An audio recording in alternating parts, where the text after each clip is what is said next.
A'udzubillahi minasyaitonirrajim. Bismillahirrahmanirrahim. Assalamualaikum warahmatullahi wabarakatuh. Alhamdulillah Alhamdulillahirabbil alamin, wassalatu wassalamu ala rasulil amin wa ala alihi washabbihi ajma'in wa man da'a bi da'watihi ila yaumiddin. Qala rabbi shrah li sadri wa yassir li amri wahlul 'uqdatam min lisani yafqahu qawli amma ba'd. Alhamdulillah, segala puji bagi Allah. Selamat Hari Raya Aidilfitri. Maaf saya dah batin. Kita dah mood raya lagi dan difahamkan hari ni pun ada banyak open office kot Jumaat kan. Dan alhamdulillah Allah bagi kita keizinan, masa, kesempatan dengan nikmat, segala nikmat yang paling besar, nikmat iman dan Islam, dan sampai kepada saat dan detik ni kita masih lagi hidup kan, masih lagi menghirup udara segar milik Allah Subhanahu Wa Taala, yang tak lain tujuan hidup kita adalah untuk beribadah kepada Allah Subhanahu Wa Taala. Jadi hari ini hadirnya kita ke dalam kuliah majlis ilmu adalah salah satu daripada agenda yang mesti ada dalam kehidupan kita untuk kita menjalankan hidup ini dengan penuh nilai yang tinggi di sisi Allah Subhanahu Wa Taala. Jadi nilai hidup yang tinggi di sisi Allah adalah kehidupan yang penuh dengan ibadah. Dan ibadah tak mungkin akan berlaku bila kita tidak ada ilmu tentang bagaimana cara untuk buat ibadah. Dan apatah lagi kalau kita salah sangka, yang disangka ibadah rupanya bukan, yang disangka kebaikan rupanya sebaliknya. Okay. Jadi insyaAllah hari ini kita bincang buku Terbelah Iman kita. Saya tak bawa dah sebab kita dah sampai ke hujung kan. Nak habis dah kan, insyaAllah. Muka surat 95 kan? 95 berkenaan dengan mengasihi diri sendiri. Baik, ini dalam Iman 5. Iman 5 ni maknanya bab yang kelima, mengenai dengan Terbelah Iman, maknanya perjalanan kita dalam mendapatkan ataupun kita mencari keimanan yang sempurna dalam diri kita. Perjalanan kita dalam kita nak mencapai kesempurnaan iman. Dan ni yang kelima, dengan makna kata dia bukan dah maknanya poin yang kelima. Kalau kita tengok balik di awal buku dulu, kita ada rangkumkan dalam satu muka surat 12. Ni dia punya beberapa cabang iman yang kita bincangkan dalam buku ni.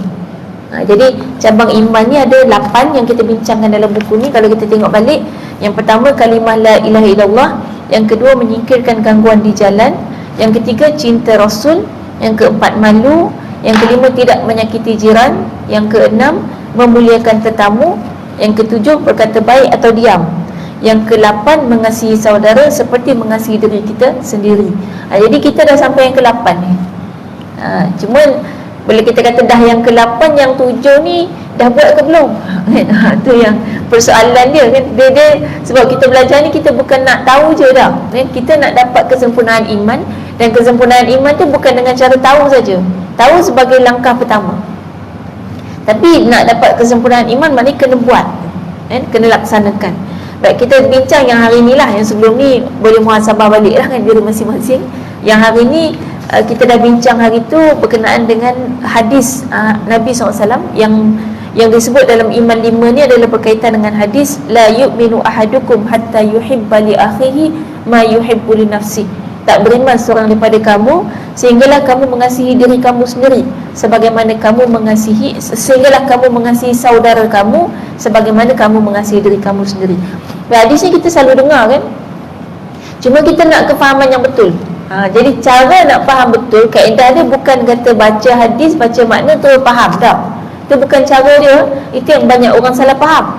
Jadi cara untuk faham hadis adalah baca hadis, baca makna, kemudian tengok penjelasan ulama. Apa yang ulama jelaskan maksud hadis ni, di situ baru kita boleh ambil kefahaman. Jadi di sinilah kita uraikan. Yang pertama sekali kita dah bincang hari tu, siapa sebenarnya saudara kita yang kita nak sayang ni, siapa. Dan saudara kita tu terbahagi kepada 4 golongan kan? Yang satu seakidah, yang keduanya ada pertalian darah kan? Yang ketiganya sesama manusia, tak kira agama, dan yang keempatnya sesama makhluk. Ini dia 4 golongan yang kita nak sayang dalam kehidupan dunia ni. Cuma sayangnya beza. Cara sayang 4 golongan ni tak sama. Sebab dia tak sama lah. Macam kita contoh kan, kita sekarang ni cara kita sayang. Semua dah kahwin ke? Ada yang belum kahwin? Okey, ada. Mak bapak lah, senang mak bapak nak sebut suami sebenarnya kan, tapi dah ada yang belum kahwin. Okey, cara kita sayang mak ayah kita, cara kita sayang mak ayah kita sama tak dengan cara kita sayang kawan kita? Tak sama kan? Tak sama. Jadi cara kita sayang anak-anak yang dah kahwin, ada anak, cara sayang anak dengan cara sayang suami sama tak? Tak sama. Cara sayang adik-beradik kita dengan cara sayang sepupu sepapat kita sama tak? Tak sama. Kalau sama tak boleh. Dia tak boleh sama. Sebab dia memang lain, kedudukan dia lain. Kalau kita kata tak acil lah, kita nak kena sama. Dah. Adil bukan makna sama. Adil makna cara yang sesuai. Tadi kan kalau kita kata cara sayang mak bapak dengan cara sayang anak, Allah. Saya buat live dekat TikTok. Tak maaf. Memang meja ni tak lurus, jadi dia tak sekata, dia takut. Tak apa, tak berapa nak stabil.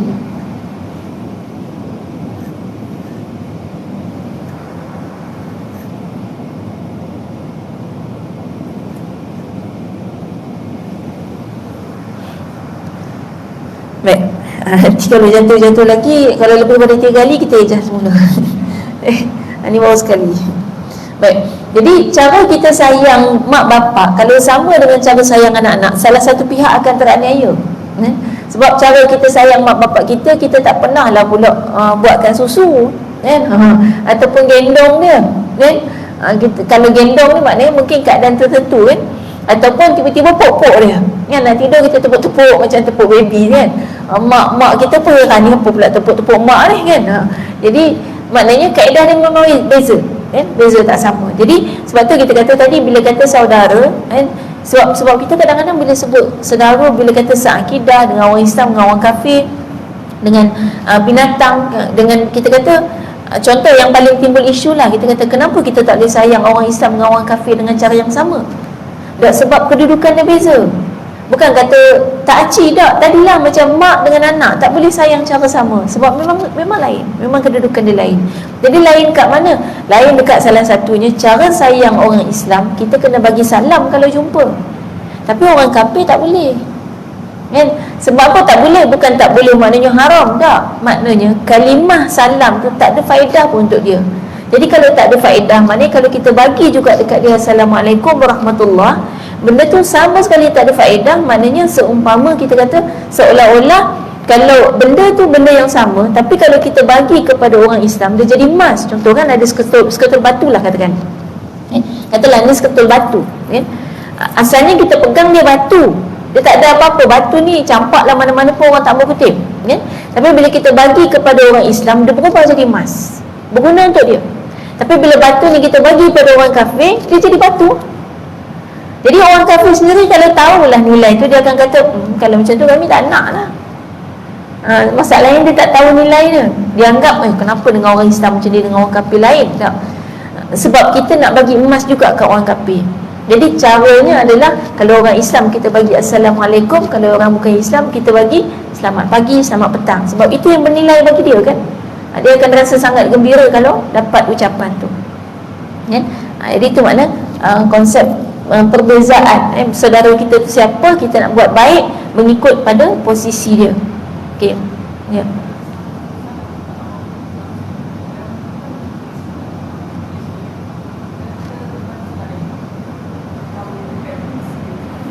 Okey.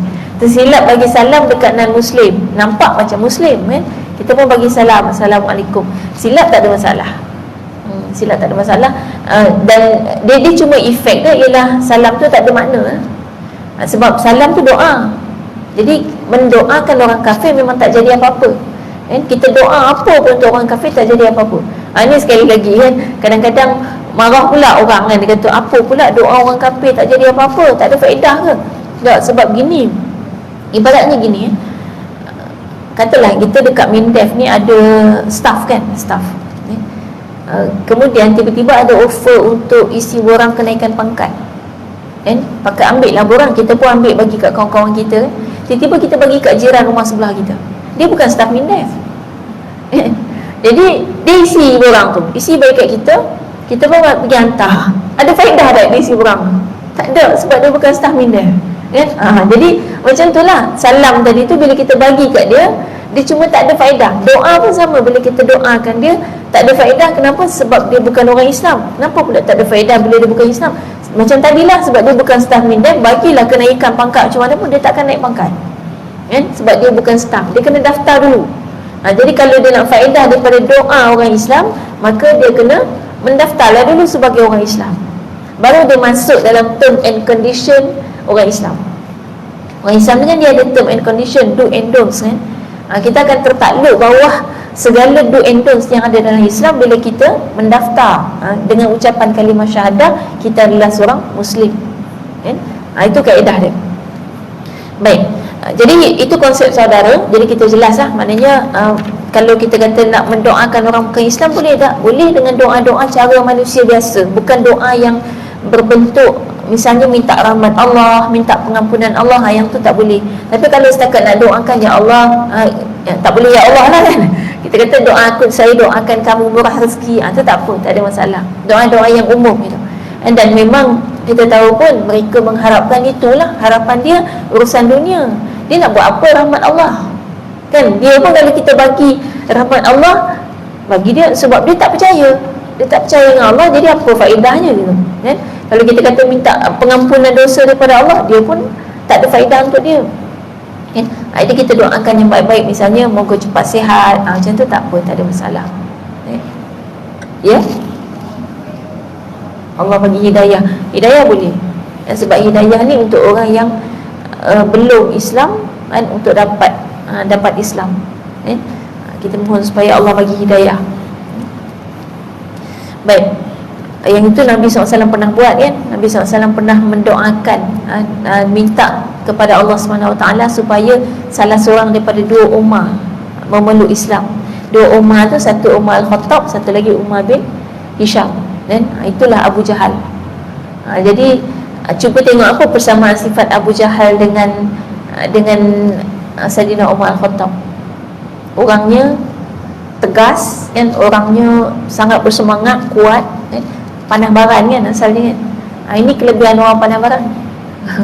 Ada kelebihan, maknanya orang jenis macam tu bukan yang jenis lemah lembut, sopan santun dengar kata, bukan jenis macam tu. Dia kalau kanak-kanak tu dia degil, nakal, kita duk kata dia hyperaktif, kan?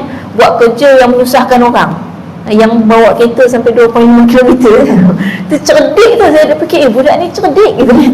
Cerdik. Kalau kita ambil sudut kelebihan, maknanya dia berani tanpa fikir panjang.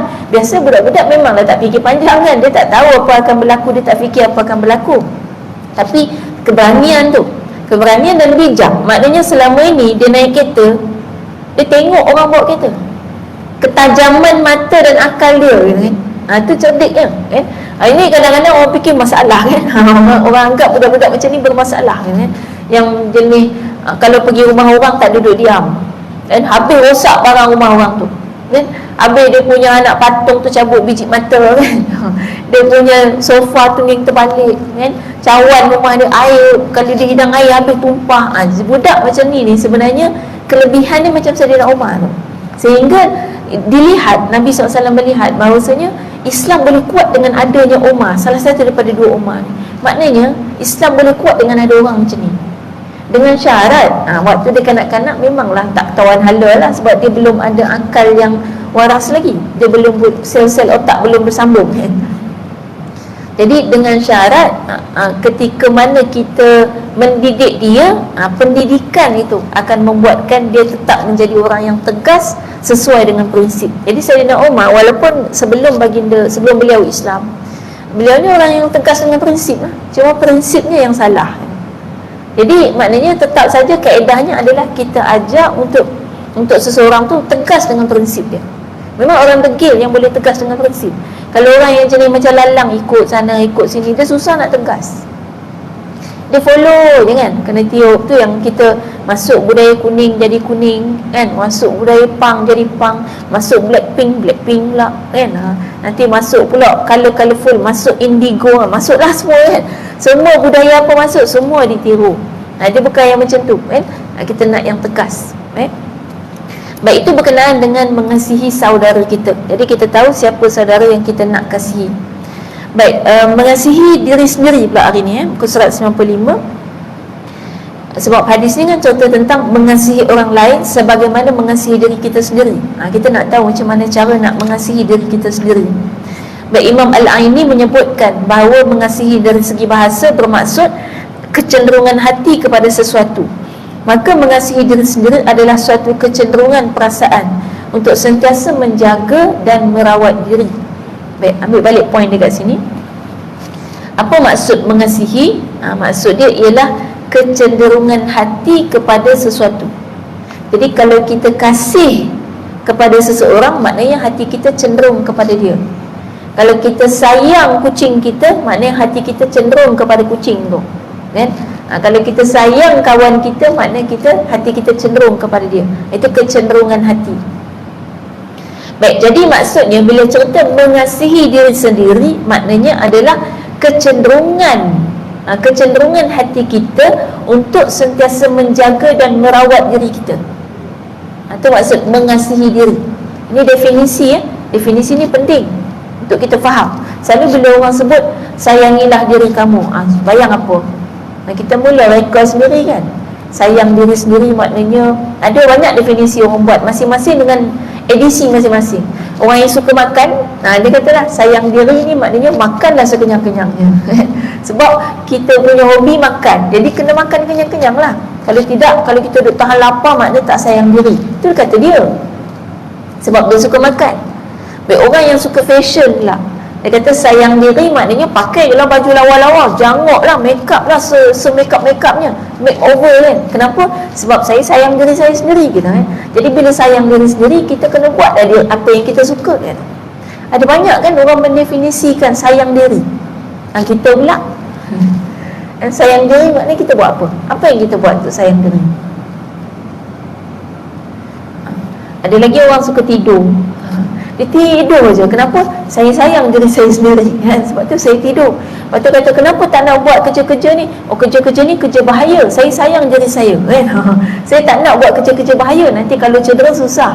Tu dia lah. Sebab apa jadi macam tu? Sebab tak baca definisi yang betul. Kita masing-masing mendefinisikan dengan cara kita masing-masing. Akhirnya masing-masing akan ikut hawa nafsu, kan?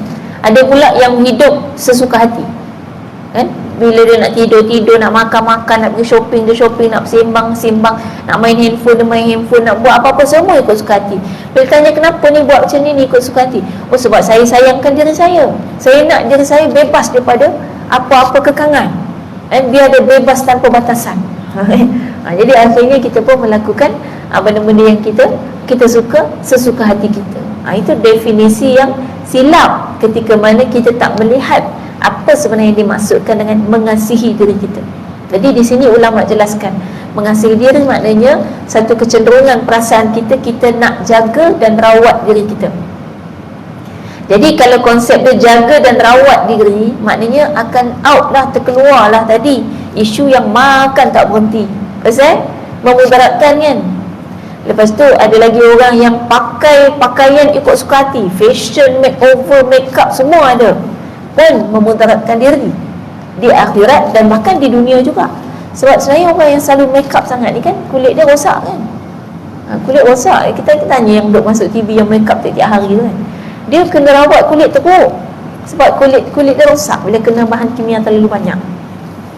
Maknanya untuk jangka masa panjang dia ada masalah lah, kecuali ada keperluan lain yang lebih besar. Itu isu dia, perbincangan yang beza lah lain.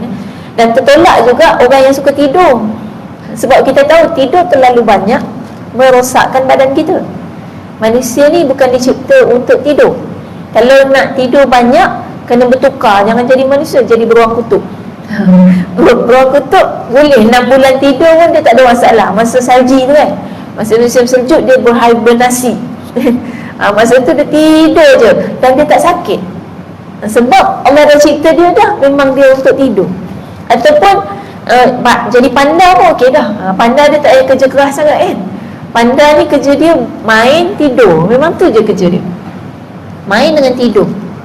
Lepas tu dia buat muka comel kan. Tu je. Memang dia dicipta untuk buat muka comel lah untuk buat manusia suka tengok. Dia tidur pun orang suka tengok, dia main pun orang suka tengok, kan? Dia makan pun orang suka tengok, kan? Jadi kadang-kadang kita fikir panda dia boleh main dengan tidur je dapat hidup mewah, kan? Duduk dalam aircon kan, panda kat Malaysia lah, dia duduk dalam aircon kan. Kos dia mahal, orang sanggup tanggung, padahal kerja dia main dengan tidur je. Semut kerja keras tak berhenti, orang bunuh dia. Tak ada orang sanggup nak bela dia dengan kos yang sikit kos pun tak mau, bahkan dia wujud pun orang tak mau, padahal dia kerja 24 jam. Dia rehat kejap tu, kerja tak berhenti. Dan sebenarnya kalau kita relatekan binatang-binatang ni untuk kita berfikir, itulah dia hidup kita kat dunia. Manusia pun sama, manusia pun sama.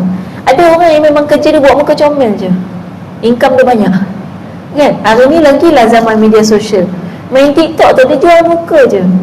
Dia pusing kot sana, pusing kot sini, belek sana, belek sini, view banyak, kan? Lepas tu dapat pendapatan, kan? Allah bagi dia sebenarnya wajah yang begitu tu sebagai ujian pada dia. Haiwan sebagai kita kata haiwan-haiwan ni macam panda, semut tadi kan, sebagai satu gambaran, perumpamaan untuk kita memahami inilah dunia. Yang dunia kadang-kadang tak adil kalau itu berlaku kepada manusia. Bukankah muka comel tak comel ni Allah bagi? Allah yang bagi. Jadi ada orang dia posing lah ke mana pun, orang nampak kelibat tu terus tutup screen, terus tutup video, tak mau tengok dah, kan? Dan maknanya Allah bagi dia macam tu, kan?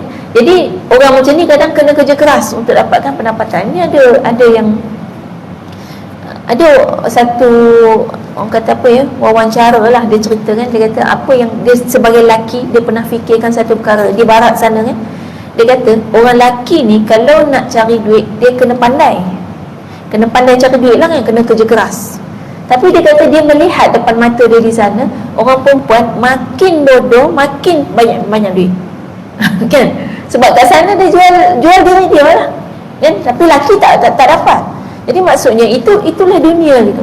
Jadi kita kena fahami daripada sudut konsep bahawasanya fizikal yang Allah bagi kepada kita adalah merupakan ujian. Sebab kalau tadi panda dengan semut, sebab dia ada fungsi masing-masing.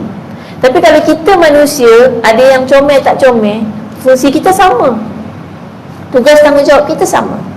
Maka dengan tu fizikal itu merupakan satu bentuk ujian. Ada banyak yang gagal dengan ujian rupa paras yang elok, maka dia bermaksiat dengan rupa paras tu. Itu termasuklah isu yang berlaku di tempat kita sekarang, bahkan dalam dunia sekarang, sugar daddy, sugar baby. Dengar kan? Yang bisa dengar. Ini satu yang sangat membimbangkan di IPT kita di Malaysia ni.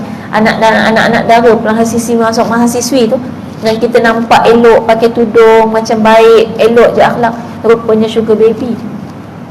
Dapat kos, bahkan dapat hidup mewah sepanjang hidup masa belajar tu dengan pembiayaan daripada sugar daddy dia. Alhamdulillah, ini satu yang sangat, kadang saya fikirkan, ya Allah, macam mana sekarang ni nak mencari pasangan yang suci dalam rumah tangga, dan macam mana agaknya generasi yang akan dilahirkan kalau ibu bapa dia bukan orang yang suci. Bagi lelaki mungkin satu cabaran nak cari wanita yang masih suci, macam mana lagi ni? Macam mana nak cari lagi, kan? Dengan cara yang dengan kalau kaedah macam tu, tak ada siapa nak tahu, tak ada siapa nampak. Sampai hari ni punya anak perempuan itu jadi satu yang sangat membimbangkan, kan? Menjaga anak perempuan menjadi satu yang sangat mencabar. Sebab tu Nabi SAW sebutkan sebenarnya, kalau dapat jaga anak perempuan kan, dengan agama yang baik, sehingga dia dewasa, sehingga dia berkahwin dengan orang yang baik, selama tu kita dapat jaga agama dia, dapat jaga maruah dia, maka syurgalah bagi mak bapak.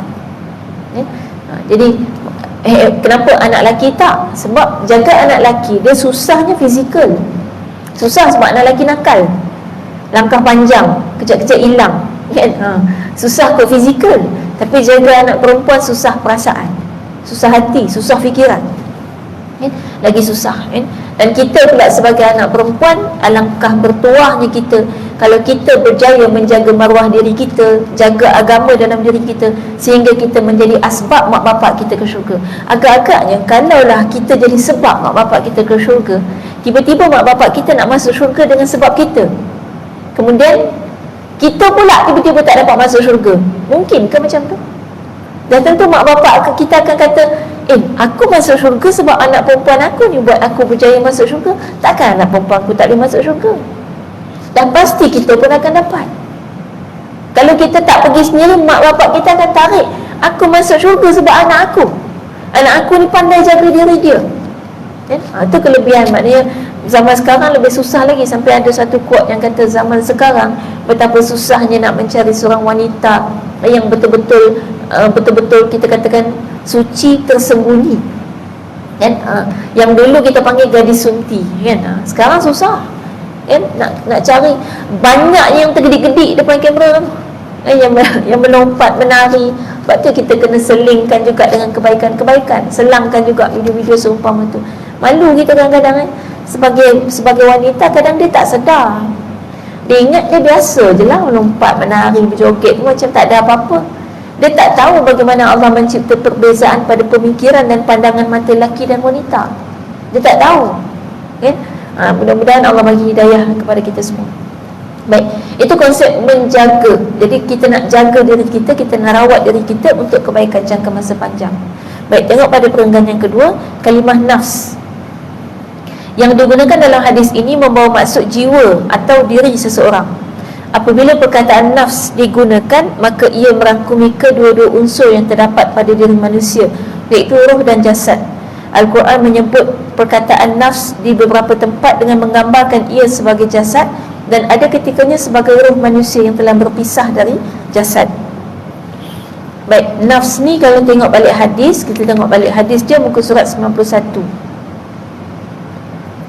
Perkataan terakhir dalam hadis tu, li nafsihi. Itu nafs. Yang kita duk bincang ni perkataan ni, nafs, nafsun. Kita selalu sebut kat Melayu nafsu, tapi sebenarnya silap, silap. Nafsun bahasa Arab terjemah kat Melayu bukan nafsu.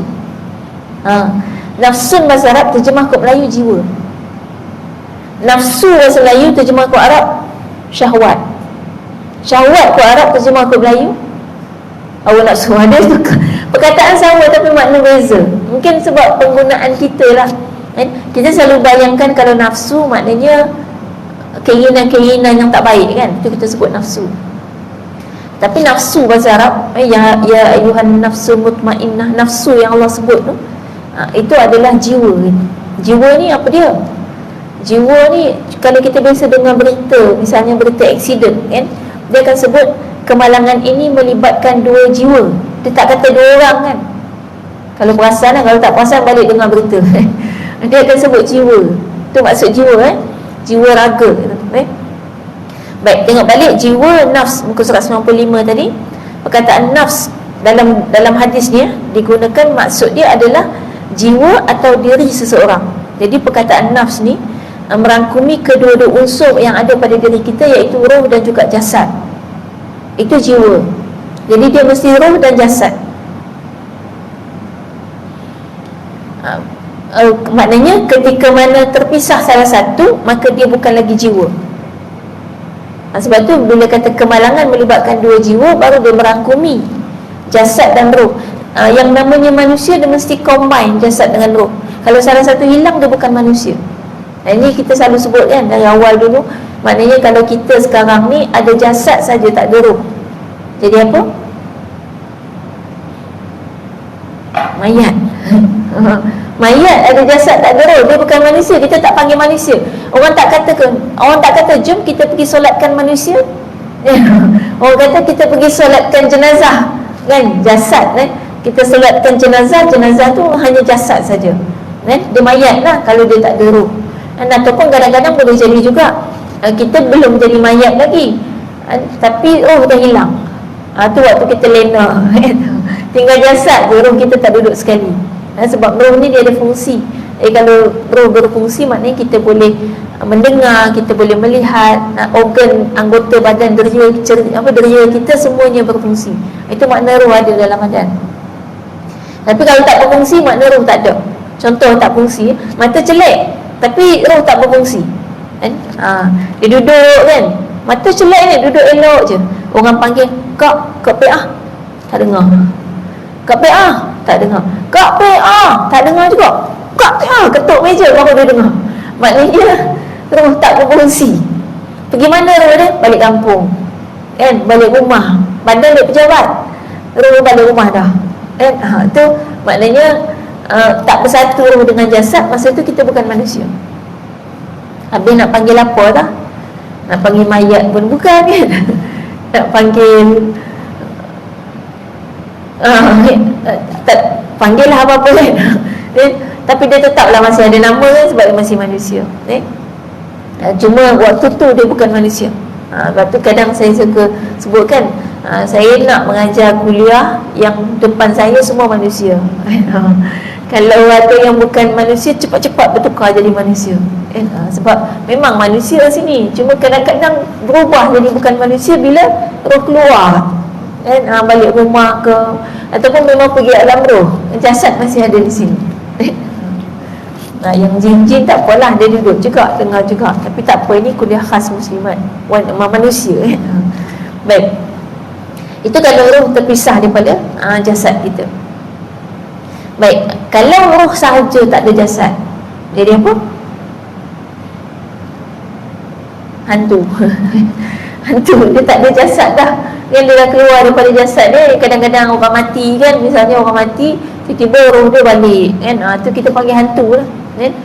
Jadi maknanya memang kita nama manusia bila bergabung dua ni, roh dengan jasad bersatu, baru dia jadi manusia. Jadi kedua-dua gabungan roh dan jasad ni namanya jiwa kan? Memang kita manusia tapi namanya jiwa. Itulah nafs, nafsu. Jadi menyayangi diri kita maknanya menyayangi jiwa raga kita, menyayangi roh dan jasad kita, dua-dua sekali. Sebab tu tadi tertolaklah dengan definisi ni, orang yang suka tidur, asyik tidur je. Sebab bila dia asyik tidur je, maknanya dia tak sayang jasad dia. Sebab jasad kita ni, kita tahu kan, kalau tidur banyak sangat sakit kan. Dia tak boleh memang, dia kena ada had maksimum kan? Jadi had maksimum dia, kalau baby boleh 20 jam, baby baru lahir. Tu pun kalau dia dah mula boleh berjalan, dia dah tukar jadi 12 jam kan. Lepas tu dah dewasa, kanak-kanak 8 jam kan, ke 10 jam. Lepas tu dewasa sikit 6 jam kan, usia-usia kita ni kan. Maknanya makin berumur makin berkurang jam tidur kita. Kalau dewasa ni tidur sehari 12 jam, maka dia bukan lagi dewasa, tapi dia baby kan. Bertukar. Dan badan kita akan sakit. Dia baby-baby ni kadang kenapa bila dia masih kecil, tidur dia perlu banyak. Salah satunya, kita tahu yang buat kita bekerja sendi kita kan. Sendi kita ni dia berfungsi untuk bekerja. Dan cuba tengok pergerakan sendi siapakah yang paling sempurna di antara bayi, kanak-kanak, dewasa dan orang tua? Dewasa. Bila kanak-kanak, kita tengok dia pegang benda pun tak berapa nak elok kan. Pegang menulis pun masih tulisan bengkok-bengkok, sebab dia punya sendi belum sempurna kan. Sebab tu kadang-kadang ada kerja-kerja, misalnya raya baru ni kadang buat biskut raya kan. Kita kadang-kadang buat dengan anak-anak. Saya ingat dulu mak saya memang selalu buat biskut raya tiap kali puasa. Memang dengan kami lah, masa tu kami kecil-kecil kanak-kanak kan. Tapi sekarang kita tahu bahawa ada kerja buat biskut ni, ada kerja yang kita boleh bagi budak-budak buat. Contoh macam main play-doh dia gaul-gaul tepung, boleh budak-budak buat, sebab dia biasa pun main play-doh dia. Tapi bila main nak buat design, apa lagi kita design biskut kita tu bentuk tembikai kan, bentuk apa lagi, bentuk monster kan, tiba-tiba ada bentuk apple lah, bentuk anggur, bentuk-bentuk yang tak nenas misalnya kan, tak nenas yang bergulung-gulung tu boleh tak budak-budak 3 tahun buat? Tak boleh. Jari dia belum boleh buat. Kalau melukis misalnya, lukisan orang dewasa dengan kanak-kanak akan beza kan. Walaupun budak tu pandai setara mana pun dia melukis, dia tak akan dapat macam orang dewasa, sebab sendi-sendi dia belum sempurna pergerakan dia. Sebab tu maknanya dia tak perlu bekerja terlalu banyak, sebab sendi dia belum sempurna. Tapi kita memang dah Allah sempurnakan kita punya bentuk dan pergerakan kita. Maka kalau kita tidur banyak dengan sendi yang sepatutnya boleh bergerak, lama-lama sendi tu betul-betul tak boleh gerak. Jadi kita memang makhluk yang Allah cipta untuk bekerja. Kita bukan panda. Panda pun ada kerja kan. Kerja dia makan, tidur, main. Kalau kita punya kerja makan, tidur, main juga, mana panda lah kita kan. Cuma tak ada orang sanggup biaya kita macam panda kan? Sebab kita tak secomel panda kan? Baik, itu makna nafs. Dan dari situ kita fahami, di muka surat 96 kita ambil yang pertama, ada poin 1. jiwa manusia sebagai jasad. Ini penjelasan daripada dalil daripada hadis yang pertama sekali daripada firman Allah surah Ali Imran ayat ke-185.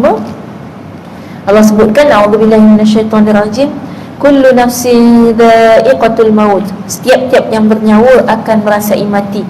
Baik, setiap yang bernyawa dalam ayat ini merujuk kepada diri sendiri yang mempunyai jasad ketika berada di dunia, bahawa jasad ini suatu ketika akan menghadapi kematian, iaitu perpisahan antara roh dengan jasad. Baik, di sini kita tengok perkataan ada nafs tadi, kullu nafsin dha'iqatul maut. Setiap jiwa, maknanya setiap yang bernyawa. Jadi maknanya dia merujuk kepada manusia yang hidup kat dunia ni, dan maknanya kombinasi lah kan, kombinasi roh dengan jasad tadi. Jadi setiap yang sekarang ni tengah ada kombinasi roh dengan jasad, semua ada. Sekarang semua ada jasad. Kalau yang tak ada jasad, maknanya saya tak nampak dan ada roh ada roh, cuma kadang-kadang terkeluar kejap-kejap kan. Awak terkepil-kepil tu terkeluar tu kan, lepas tu dia balik semula kan. Tu makna masuk balik. Jadilah maknanya kita tetap kombinasi roh dengan jasad, satu masa dia betul-betul akan terpisah total dan tak balik lagi. Itu berlaku, dan itu yang Allah sebutkan dalam ni. Baik, dalam surah An-Nisa ayat 1 pun sama disebut perkataan kat sini, ya ayyuhan nasu taqu rabbakumul ladzi khalaqakum min nafsin wahidah. Ada perkataan nafs kat situ. Wahai sekalian manusia, bertakwalah kepada Tuhan kamu yang telah menjadikan kamu dari diri yang satu dan menjadikan daripada itu pasangannya. Okey, itu seterusnya. Baik, ambil kat situ min nafsin wahidah. Allah ciptakan kita daripada diri yang satu. Asalnya kita ni satu, seorang kita ni ada jiwa, ada roh, dan kemudian Allah jadikan kepada kita pasangan. Jadi pasangan ni sebenarnya memang jodoh sejak azali, cuma belum jumpa. Itu nilai pasangan. Sebab itu bagi yang belum berjodoh, kita punya tugas adalah usaha kan? Tapi kemudiannya itu diserah pada Allah. Jadi Allah dah letak dah jodoh masing-masing, siapa dan ada atau tiada itu masing-masing kan? Kita tahu ibunda kita Maryam Al-Muqaddasah, Maryam ibu kepada Nabi Isa, memang tak berjodoh pun sampai akhir hayat kan? Tapi ada anak kan? Jadi ada juga yang berjodoh tak ada anak kan? Ada yang memang tak berjodoh dan tak ada anak, ada yang berjodoh dan ada anak. Itu masing-masing telah pun tertulis takdir kita masing-masing. Kerja kita usaha saja. Tapi ingatlah, kalau sebagai wanita ni usaha dia janganlah macam berlaku sekarang dekat media sosial. Kita malu juga tengok kan? Dia cara dia berkenalan habis satu dunia. Mengadaplah apa tu TV kan? Dia nama TV tapi handphone lah kan, laptop ke. Dia jumpa manusia satu dunia, hilang sifat malu dia kan? Berkenalan, pergi berdating, pergi berdua-duaan, itu semua menghilangkan sifat malu. Itu bukan kaedah dia. Okay. Usaha kita doa mohon pada Allah kan? Dan kalau bagi wanita, maknanya cara dia macam mana cara pergi mencari timba. Boleh pergi, boleh cari timba, tapi ada cara dia. Cara dia bukan pergi jalan-jalan kan. Pergi dia tetap duduk kat situ, tapi cara dia bagi tahu kepada tuan pergi tu kan? Hari itu ada seorang pemuda menimba aku, contoh kan, kata sang perigi kan, ni dialog kan. Perigi kata ada seorang pemuda datang menimba aku di sini, dan aku melihat agamanya baik, akhlaknya baik, boleh tak tolong pergi lamar dia. Sebenarnya Sayyidatina Khadijah buat macam tu. Sayyidatina Khadijah tak pergi jumpa Nabi pun, pergi cakap dengan Nabi I love you tak ada kan. Kita tahu sirah dia, kita semua tahu, tapi yang ni orang tak highlight kan. Sayyidatina Khadijah kan pergi jumpa bapa saudara dia kan. Bapa saudara tu yang pergi sampaikan dekat Nabi. Itu pun bukan cara Nabi. Awak tahu, bukan cara bapa saudara dia cakap dengan Nabi, tahu tak anak saudara saya berkenan ke awak. Bukan gitu kan. Cara dia maknanya seolah-olah dia lah yang melamar Nabi, walaupun Sayyidatina Khadijah yang menimbulkan permintaan, buah fikiran tu kan. Jadi itu kaedah dia. Tetap maknanya wanita kekal dengan sifat malunya yang bertempat. Jadi itu makna kaedah yang hari ini. Maknanya dia sebenarnya konsep percintaan yang digembar-gemburkan dalam dunia ini sangat bertentangan dengan apa yang Islam ajarkan. Dan dia sebenarnya sangat menindas wanita. Kadang-kadang kita perhatikan kisah-kisah cinta ni sebenarnya berat sebelah kepada wanita akhirnya percaya cinta tu macam tu. Cuba tengok dalam kisah-kisah cinta selalu menggambarkan laki tu mestilah baik, lemah lembut, sopan santun, bonus kaya.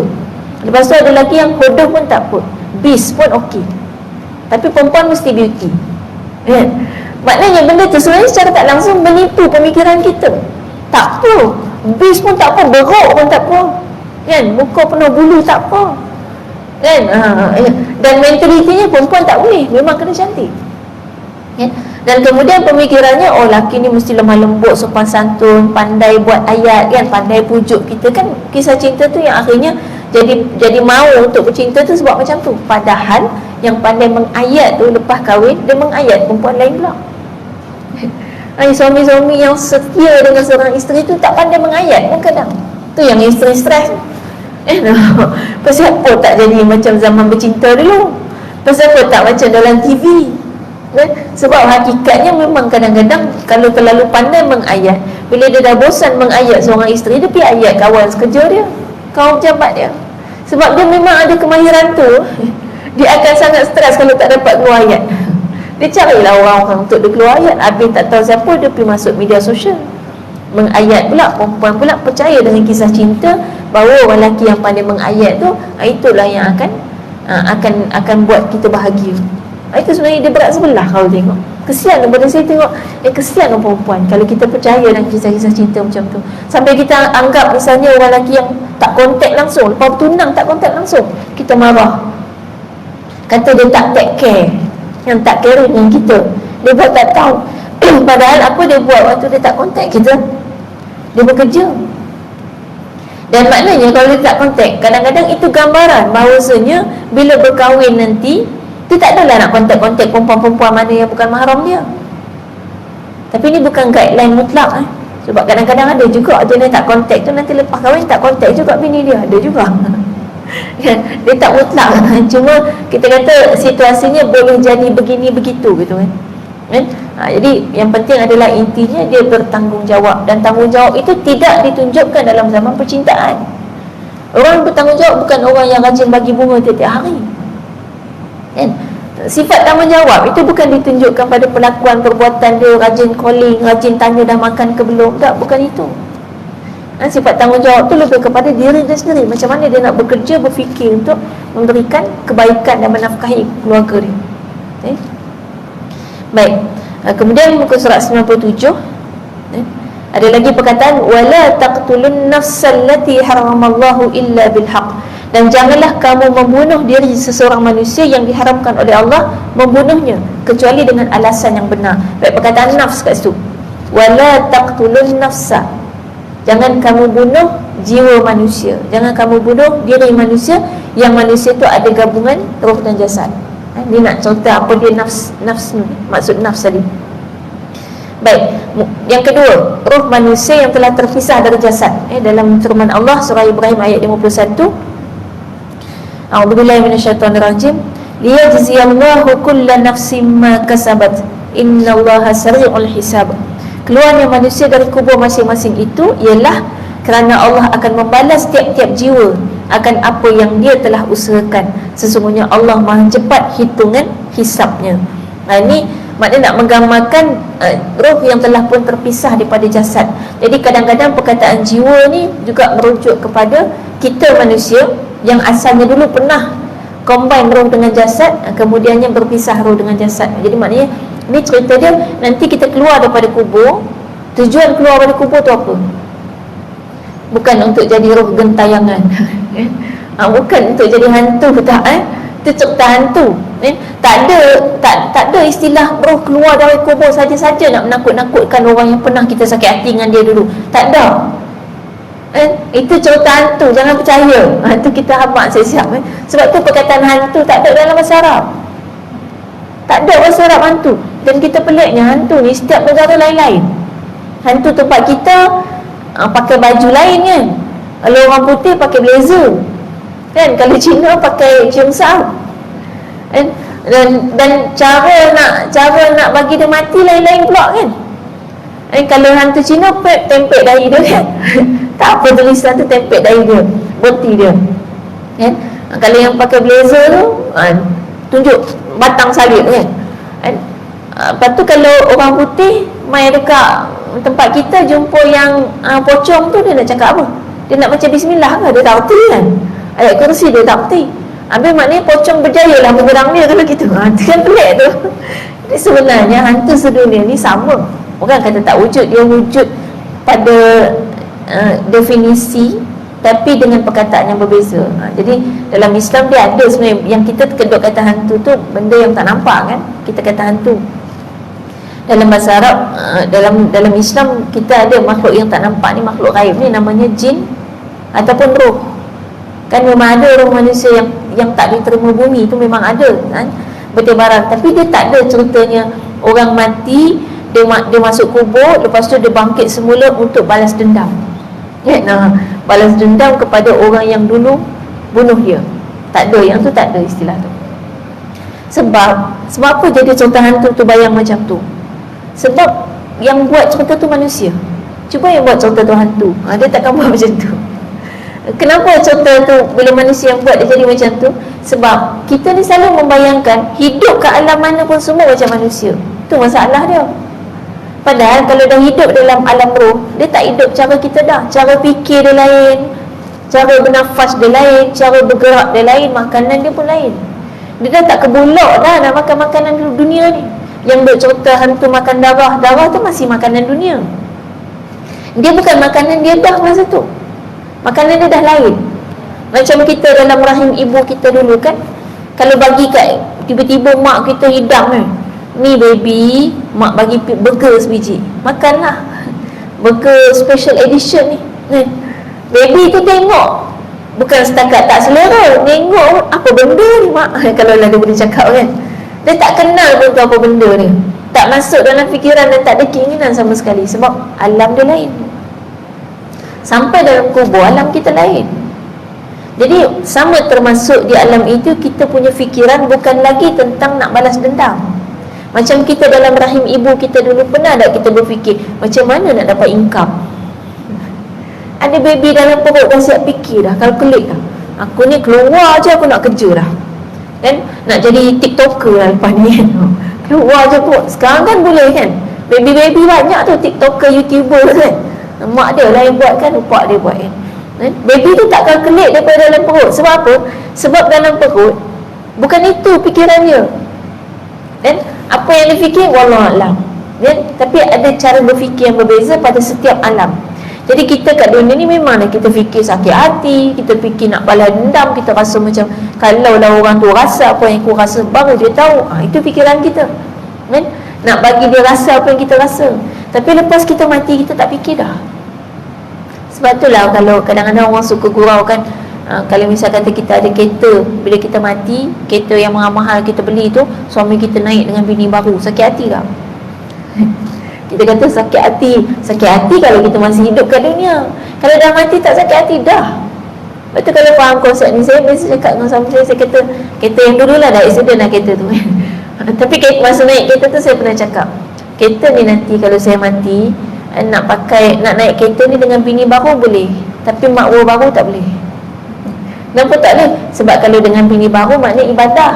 Jadi kenderaan saya telah digunakan untuk dia kemudian menafkahi bini baru dia. Masa tu saya tahu saya dah tak sakit hati. Nak kahwin 4 lepas saya mati tak apa. Yang sakit hati 4 bini tu lah kan. Kita dah mati, selesai. Tapi kalau bawa makwa tak boleh, sebab tu dosa. Yang berdua-duaan, walaupun kita kata naik kereta dia belum dosa lagi ya, tapi dia membawa kepada dosa. Dan maknanya konsepnya ialah lepas kita mati, kita tak ada sakit hati. Jadi sebab itulah tak ada sebenarnya orang mati tidur bangkit semula jadi roh hantu tu nak pergi balas dendam, tak ada. Sebab yang difikirkan ialah, ya Allah, macam mana lagi aku nak beramal, macam mana aku nak dapat pahala lagi, macam mana nak kaut lagi sebanyak mungkin pahala-pahala walaupun lepas aku mati. Dan yang dulu masa kat dunia ni dah sedekah, kita kata alhamdulillah, sedekah tu jadi amal jariah. Dan tu yang kadang-kadang tengok anak-anak, ya Allah, menyesalnya aku dulu jaga anak-anak tidak dengan ilmu agama. Aku jaga anak-anak hanya untuk dapatkan dunia. Aku ajar anak-anak ni supaya belajar elok-elok, nanti kerja elok-elok, dapat gaji besar. Dan lepas aku mati tak ada seorang pun anak doakan aku. Masa tu dia menyesal. Itu je yang ada dalam fikiran kita lepas kita mati. Jadi kalau boleh sekarang kita punya pemikiran orang mati. Pemikiran orang mati bukan maknanya nak mati dah. Pemikiran orang yang dah mati ni maknanya hari ni, sekarang juga kita berfikir mengenai dengan apakah benda-benda yang boleh kita buat sekarang ni yang akan buat kita sangat berbahagia lepas kita mati. Itu cara fikir kita orang yang beriman. Sebab kita tahu dunia ni, Quran bagi tahu kat kita kan tentang dunia ni apa, akhirat tu apa, barzakh tu apa, alam roh tu apa, semua cerita dalam Quran. Bersejumpa dalam Quran dia cerita pasal dunia. Dunia ni apa? Satu, tempat persinggahan. Lagi, tempat beramal. Lagi, ada tak pernah disebut dalam Quran bagi tahu dunia ni tempat kita mendapat kebahagiaan? Tapi bukan itu yang semua orang cari. No, kalau ada kuliah tajuk mencari bahagia, oh ramai orang datang. Sebab semua orang nak bahagia. Bila tanya kenapa kahwin, nak bahagia. Kenapa kerja cari duit banyak-banyak, nak hidup senang, bahagia. Kita cari benda yang Quran tak pernah bagi tahu pun kata dunia ni tempat bahagia. Kan? Itu pelik tu, kita tahu. Tapi hakikatnya tetap saja hawa nafsu kita nak apa yang kita inginkan tanpa rasional pun. Itu hakikat hidup kat dunia ni. Baik, kemudian seterusnya di muka surat 98, surah Al-Infitar ayat yang ke-19. A'udzubillahi minasyaitonirrajim. Yauma la tamliku nafsun li nafsin syai'a wal amru yauma idzin lillah. Hari itu ialah hari seseorang tidak dapat memberikan pertolongan sedikit pun kepada orang lain dan segala urusan pada hari itu tertentu bagi Allah. Baik, tengok perkataan nafs. Kita ni duk bincang perkataan nafsun. Ni nak habaq makna nafsun ni, nafsun yang sebenar, bukan nafsu bahasa Melayu. Jadi perkataannya yauma la tamliku nafsun li nafsin syai'a. Pada hari tu, hari akhirat tu, hari kiamat tu, kita ni tak dapat bagi pertolongan sikit pun kepada orang lain. Itu dia punya tafsir sebenarnya. Maksud perkataan sebenarnya yauma, hari, la tamliku. Tamliku makna apa? Daripada perkataan malaka, bahasa Melayu dia huruf apa? Perkataan apa ada huruf M, L, K? Milik. Betul. Kuis tak ada hadiah pula ni. Milik. Jadi orang bahasa Arab tu mim, lam, kaf. Bahasa Melayu ada huruf M, L, K. Sama makna. Malaka makna milik. Yang kata raja kan, raja pun disebut sebagai malik kan? Sebab dia memiliki kerajaan dia kan? Jadi itu perkataan milik. Jadi pada hari yang kita ni tidak memiliki, la makna tidak memiliki, nafsun, jiwa kita, li nafsin dengan jiwa yang lain, syai'an sesuatu pun. Jadi maksudnya hari kiamat tu kita ni tak memiliki diri kita ataupun diri orang lain. Bila kata tidak memiliki diri kita atau diri orang lain, maksudnya kita ni kalau memiliki makna kita boleh buat apa-apa kan. Macam katalah rumah tu milik kita. Bolehlah kita nak renovate dia, kita nak cat dia, kita nak pasang kabinet, sebab kita dah memiliki rumah tu. Tapi kalau rumah sewa boleh buat? Ada orang pasang kabinet rumah sewa? Tu kalau nak buat kena minta izin tuan rumah. InsyaAllah tuan rumah benarkan. Rajin sangat keluar kos mahal nak pasang kabinet rumah orang kan. Kita tak buat sebab tu bukan rumah kita. Sama dengan kereta kalau kereta orang kita pinjam, kita takkan pergi kedai cat kan? Kita pinjam kereta warna hitam, pulangkan balik warna pink kan? Ni pasal apa ni? Saya nak berjasa lebih, marah tuan dia. Tambah-tambah tuan dia lelaki kan? Pasal apa dia marah sangat? Pasal kereta pink kan? Jadi maknanya kalau bukan milik kita, kita tak boleh buat apa-apa, melainkan guna sekadar yang dibenarkan oleh tuan dia, mengikut garis panduan yang tuan dia bagi. Kalau kita sedar konsep ni, ni jasad kita ni milik kita ke? Bukan kan? Kita semua tahu kalau ditanya kan, jasad kita dari ujung rambut sampai ujung kaki bukan milik kita. Sebab itu haram untuk kita mencederakan diri kita atau orang lain tanpa sebab-sebab syar'i. Dan berdosa besar kalau sampai bunuh diri. Kenapa? Sebab jasad kita bukan milik kita. Tak boleh suka-suka hati nak buat dia hidup bila, nak buat dia mati bila, tak boleh. Dan bunuh orang lain lebih-lebih lagi. Sebab itulah orang yang membunuh orang lain, hukumannya dibunuh balas. Kenapa? Salah satunya hikmah dia. Sebab orang kalau kali pertama nak membunuh susah, kita kata jangankan bunuh orang dah, nak bunuh tikus pun tak boleh, tak berani kan kalau pertama kali. So kadang-kadang sampai sekarang memang tak berani kan? Tunggu anak lelaki, tunggu suami kan. Kita perangkap berani, lepas dah tangkap tak tahu nak buat apa kan, tak tahu nak bunuh macam mana, takut kan nak bunuh sebab tak biasa. Tapi orang yang dah biasa, dia dah tak kisah. Sebab dia dah biasa, dia dah tak rasa apa-apa.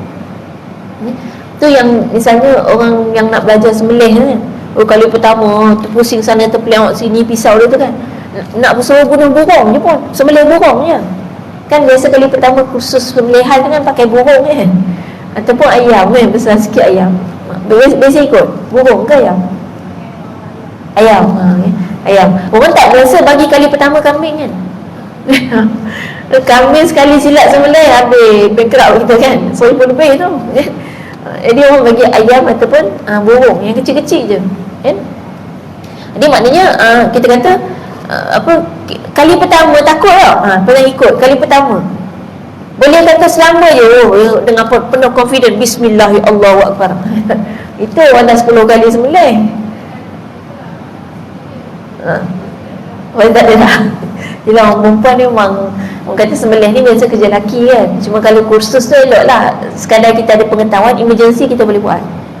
Tiba-tiba kesesat dalam hutan ke kan, jumpa ayam hutan, tak adalah kita kelang kabut tak tahu nak buat apa kan. Boleh lah buat kalau emergency kan, sebab dah biasa.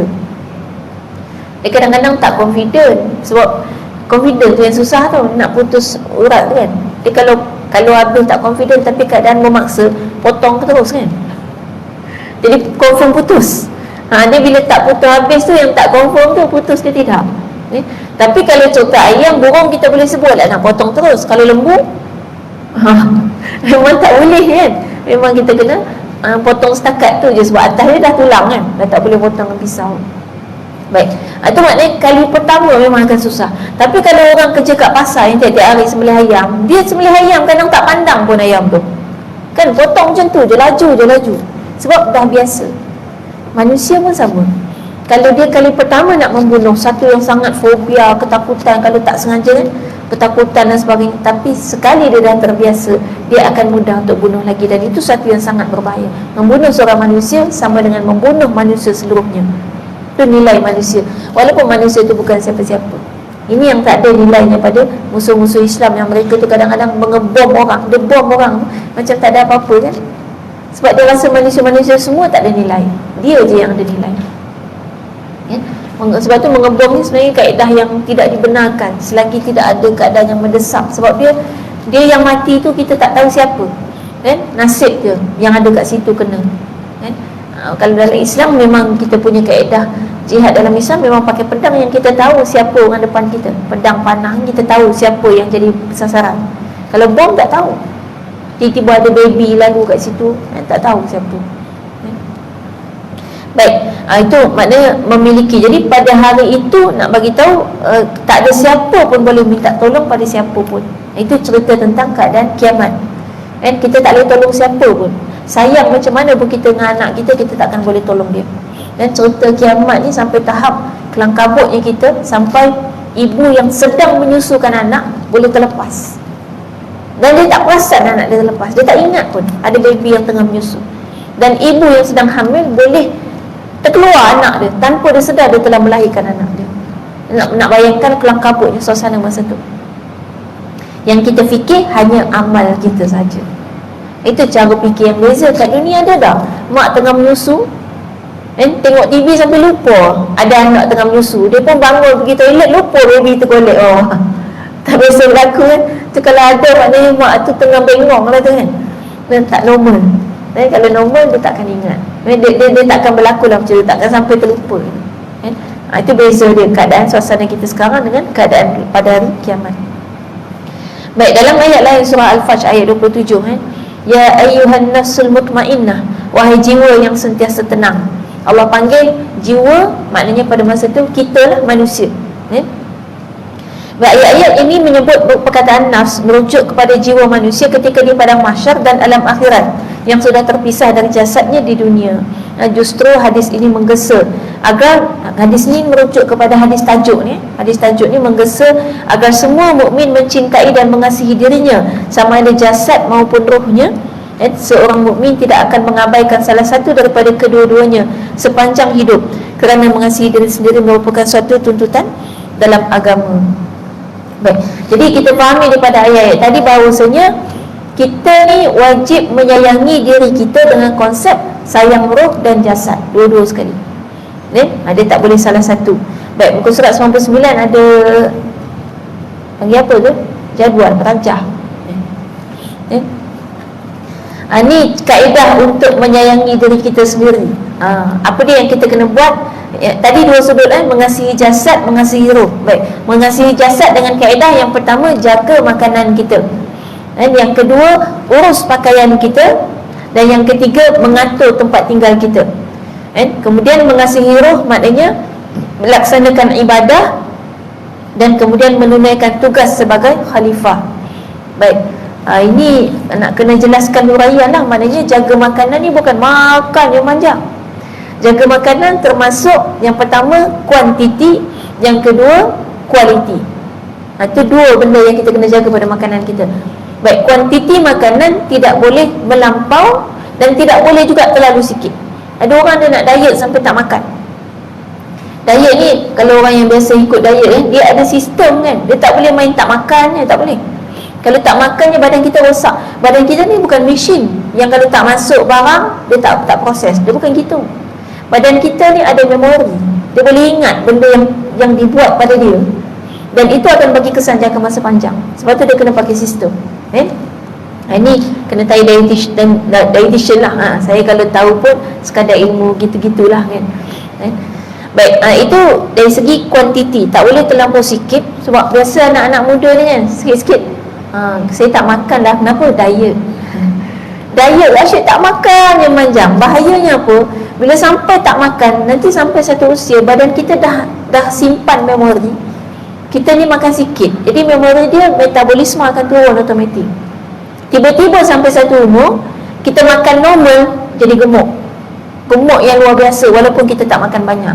Sebab masa yang sepatutnya kita makan tu, masa muda tu, kita makan sampai kelaparan. Dia rosak lah, sistem badan tu rosak maknanya. Maknanya kena normal, kena ikut. Kita tahu berapa keperluan kita, keperluan kalori kita. Baik, tak terlalu sikit, tak terlalu banyak. Dari segi kualiti makanan kena tengok dari dua sudut. Sudut roh dengan sudut jasad. Jasad makanan tu kualitinya adalah dari sudut ni. Bila bayang kualiti makanan, kita bayang yang mahal-mahal. Tak, kadang-kadang yang murah tu lagi kualiti. Contoh, buah mangga belakang rumah kita lagi berkualiti daripada yang kita beli kat pasar. Walaupun yang beli kat pasar mahal, yang kat rumah kita percuma kan? Kat depan rumah depan rumah saya kat kampung lah, ada buah mangga tengah berbuah kan? Dapatlah, sempatlah raya tu kan, tapi dah habis dah, tinggal sebiji. Tiap-tiap hari dapat makan tapi bila bayang tu, ya Allah, ni kan 1,5 kotak je tak bawa balik KL. Ni kan kalau beli ni beratus juga, ratus-ratus ringgit. Kacukan. Kita orang tak tanam yang harum manis. Memang boleh harum manis lah sepatutnya kan? Tapi dia bagi kita orang, dia lebih sedap pada harum manis lah. Jadi satu lagi mungkin kami lebih suka benda yang lain dari orang lain. Harum manis banyak dah orang ada kan. Kadang-kadang orang bagi tu banyak juga. Tapi orang gemuk-gemuk lah mangga dia kan. Kita kata ni kalau belilah kan, mangga kan mahal kan. Kalau beli beratus-ratus ringgit ni, tapi yang beli tu dia dah celup chemical kan, nak bagi dia tahan, dah buat letak suntik apa, ada yang disuntik gula dan sebagainya, macam-macam lah. Namanya dijual tu memang macam-macam dia akan letak untuk bagi dia elok tahan lama kan. Tapi yang kita kat depan rumah kita, kita tahulah memang tak racun pun. Racun pun tak. Buahnya tak beracun, akar je lah kan. Kadang bila semut apa kan, kerengga. Dan maknanya kadang yang murah bukan mesti tak berkualiti. Dan cili pun sama. Cili beli kat kedai tu, macam mana boleh tak rosak-rosak sampai berminggu-minggu. Cuba tanam pokok cili kat rumah kita, dan petik, simpan, tengok berapa lama, dah kejap dia rosak. Pasal kita tak racun dia, kita tak celup dia dengan apa-apa. Buah, kalau ikut buah kita tanam, kita petik buah tu, dia tak sama tahan dengan buah yang ada dekat pasaran. Jadi maknanya yang mahal bukan mesti kualiti. Itu dari satu sudut. Baik, kualiti ni maksudnya adalah makanan yang berkhasiat, baik untuk badan kita. Jadi secara namanya dia dah ada lah kan. Contohnya makanan yang baik memang susu kan? Makanan yang tinggi serat kan? Buah-buahan, sayur-sayuran. Ayam daging ni kuantiti tak boleh terlampau banyak kan? Itu dari segi kualiti.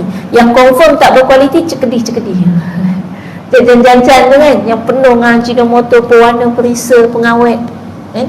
Yang cuma sedap di mulut je, itu memang merosakkan badan kita. Ini kalau terenyih sangat lah kan, nak buat kan godaan terlampau besar, itu sikit-sikit sudah. Dan setahun sekali cukup lah. Raya baru ni pun dah macam-macam kita makan kat rumah orang. Dah ada depan mata, orang tu buka pula balang. Tak cukup buka balang, ulur pula kat kita. Hari ni kita ambil juga. Cukuplah sekadar yang orang hidangkan. Kalau boleh jangan kita yang cari makanan-makanan yang merosakkan badan kita. Itu kualiti. Baik, kemudian mengurus pakaian ni bukan urus yang lipat baju, jemur baju, basuh baju, angkat baju, hanger baju, iron baju. Baju ni panjang cerita dia kan? Dari pagi sampai malam baju saja pun boleh. Itulah yang dilakukan oleh kedai Dobi. Baju je diuruskan kan? Baik, mengurus pakaian ni maknanya lebih kepada kita nak jaga pakaian kita supaya dia tidak merosakkan diri kita. Apa dia cara dia? Yang pertama, jenis pakaian. Kita tahu hari ni pakaian pun ada yang bahaya untuk kesihatan kan. Dia letak gel apa benda lah dekat pakaian tu sampai kulit rosak kan. Atau mungkin ada orang yang memang kulit sensitif, kena pilih jenis kain kan. Kemudian lelaki tak boleh pakai sutera. Itu termasuk benda-benda yang merosakkan badan dia. Jadi pakaian ni maknanya dari sudut kesihatan, dan satu lagi dari sudut rohani dia. Jangan sampai pakaian tu membawa kepada dosa. Bagi lelaki dosa pakai sutera, bagi wanita tak ada jenis kain yang kita dosa pakai. Tapi yang dosa pakai adalah bagaimana design dia. Design lubang-lubang ke design ketat-ketat ke, sendat-sendat, padat-padat design kadang berbunga-bunga tapi tembus pandang kan. Itu maknanya yang tu kita perlu jaga. Baik, itu pada pakaian kita, dan kemudian pada tempat tinggal kita. Jadi rumah kita ni kan, cubalah kalau kita doa sekali-sekala, kalau kita rasa duduk kat rumah sekarang ni, kita rasa rumah ni Alhamdulillah Allah bagi pada kita rumah yang selesa, rumah yang elok, doa minta, ya Allah mudah-mudahan rumah ini menjadi tempat yang mempermudahkan aku untuk beribadah. Sebab ada orang ada rumah elok, tapi sebab selesa sangat kerja tengok TV je, sofa dia empuk, tak mau bangun kan, duduk atas sofa tengok TV je. Kita tak buat ibadah kat rumah kita. Sayang kan, rumah ni kita nak ada rumah yang elok untuk kita dapat buat ibadah dengan baik, dapat solat dengan selesa kan, tak ada sempit-sempit, dapat solat berjemaah. Sebab ada orang rumah dia tak cukup luas untuk solat jemaah satu keluarga. Kita ada rumah, ada ruang yang dapat solat jemaah satu keluarga, Alhamdulillah. Itu kata macam mana rumah kita itu akan menjadi aset untuk kita ke syurga. Cuba cek balik, tengok balik ni nanti, lepas masuk kereta dalam garaj, pergi depan rumah, tengok balik rumah kita kan? Tengok balik. Kalau besar sangat kan, nak tengok ujung kanan besar sangat tu kan? Tengok bilik sana ni, mana sudut rumah kita ni yang akan jadi aset kita ke syurga Allah, dan mana sudut yang akan buat kita ke neraka Allah. Dan sudut-sudut yang buat kita ke neraka Allah ni, cepat-cepat kita bersihkan dia, jadikan dia tempat yang membawa kita ke syurga Allah. Tempat yang boleh bawa kita ke neraka tu antaranya itulah depan TV. Dan tengok bila kita duduk dalam rumah tu, kebanyakan masa kita yang mana kita buat? Atau mungkin bukan depan TV, ada satu sudut tu tempat mengumpat paling best. Situlah, asal ada tamu ke jiran siapa datang, semua kat situ. Memang tajuk dia mengumpat je. Sebab situ suami kita tak boleh akses. Jadi dia tak boleh tegur, dia tak boleh dengar macam tu. Itulah dia tempat yang akan nanti dia angkut masuk ke dalam neraka sekali dengan sofa-sofa dia. Tempat membawang, tempat kupas bawang kan, kan? Maknanya dapur kita ni jadi tempat ibadah ke jadi tempat membawang? Tempat kupas bawang ke tempat membawang kan? Dapur kita ni sepatutnya tempat ibadah ni, kita masak, sediakan makanan untuk keluarga. Tapi boleh jadi dapur kita tu jadi tempat maksiat. Sambil kita masak, sambil kupas bawang kita membawang. Habis tak ada orang kita nak membawang kat situ, kita telefon. Telefon loudspeaker, sambil masak tu sambil ngumpat orang keliling. Ngumpat pula kawan staf pejabat MINDEF kan. Ngumpat kat dapur kita tengah masak. Maknanya itu dah jadi tempat maksiat. Kita tengok kalau rumah kita tu, kita nak supaya rumah kita tu disusun atur supaya kita dapat melakukan ibadah dengan baik. Baik, roh kita sayang roh kita dalam konteks kita melaksanakan ibadah dan tugas khalifah. Ni dua benda yang menjadi tanggungjawab kita atas muka bumi ni. Jadi kalau betul kita sayang diri kita, kita buat semua ni. Apa dia tadi? 5 lah. Semua sekali 5 Yang pertama, jaga makanan. Yang kedua, jaga pakaian kita. Yang ketiga, jaga tempat tinggal kita. Dan yang keempat, ibadah. Pastikan kita ni 24 jam dalam ibadah. Dan yang kelima, tanggungjawab kita dalam memakmurkan muka bumi Allah. Itu tanggungjawab khalifah. Tanggungjawab khalifah maknanya tanggungjawab kita dalam memastikan agama Islam ini tersebar dan juga diamalkan dengan baik atas muka bumi ini. Bermula dengan diri kita dan keluarga kita. Kemudian kita pergi lebih jauh pada kawan-kawan kita, jiran tetangga dan sebagainya. InsyaAllah itu maksud mengasihi diri kita sendiri. Jadi boleh faham konsep yang kedua hari ini. Dalam hadis ni konsep kedua. Sebab konsep pertama adalah kenal siapa saudara kita. Konsep kedua, mengasihi diri kita. Baik, bila kita faham itu dia maksud mengasihi diri, sekarang kita nak kasih diri kita sama macam kita kasih orang lain. Nak kasihkan orang lain sama macam kita kasih diri kita sendiri. Nanti insyaAllah kita akan tengok muka surat 100 mengenai dengan mengasihi saudara kita. Baik, buku ni lelaki 2-3 muka, 4 muka nak habis. Tapi saya tengok ramai yang baru. Jadi adakah perlu bawa buku lagi akan datang? Maknanya nak, kalau bawa lagi maknanya guna kat kelas sekali, lepas tu jadi bahan bacaan lah kan, untuk kita cek balik, kita baca balik dari awal. Ataupun tak payah. Jadi macam hari ni lah, dengar je ataupun tumpang-tumpang buku kawan. Okey, ada buku tapi tak bawa.